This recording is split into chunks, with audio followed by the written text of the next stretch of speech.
Janasena బలోపేతంపై TDP గుస్సా. రాజకీయాల్లో శాశ్వత మిత్రులు శత్రువులు ఉండరు. రాజకీయం అనేది భార్యాభర్తల్ని కూడా విడదీస్తుంది. రక్త సంబంధాల్లో చిచ్చు రేపుతోంది. అలాంటిది మిత్రపక్షాల మధ్య గొడవలు రాకుండా ఉంటాయా?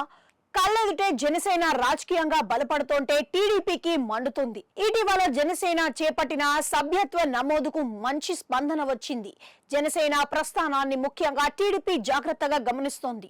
అధికారాన్ని అడ్డం పెట్టుకుని రాజకీయంగా ఎదగాలనే పవన్ కళ్యాణ్ తపనపై టీడీపీ గుర్రుగా ఉంది. తాజాగా విశాఖలో కార్పొరేషన్ ను సొంతం చేసుకోవాలని జనసేన వ్యూహాత్మకమైన పావులు కదుపుతోంది.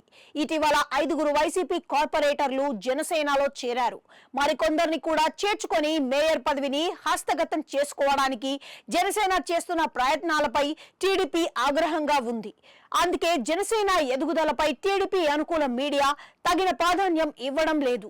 రాజకీయంగా తాము ఎదగాలే తప్ప జనసేన పని కాదనేది టీడీపీ నాయకుల భావన. జనసేన బలపడితే రేపు ఎప్పుడైనా ఏకు మేకవుతుందని టీడీపీలో ఒక రకమైన భయం.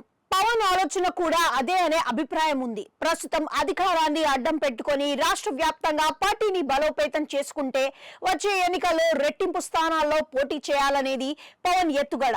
ఇదే జరిగితే తమ గతేం కావాలని టీడీపీ నాయకులు ప్రశ్నిస్తున్నారు. ఎంతకాలమైనా తమ నీడలో జనసేన ఉండాలని, స్వతంత్ర ఆలోచనలు ఉండకూడదని టీడీపీ అభిప్రాయం. అందుకు విరుద్ధంగా జనసేనాని అడుగులు వేస్తుండడమే టీడీపీకి ఆగ్రహానికి కారణమని చెప్పక తప్పదు.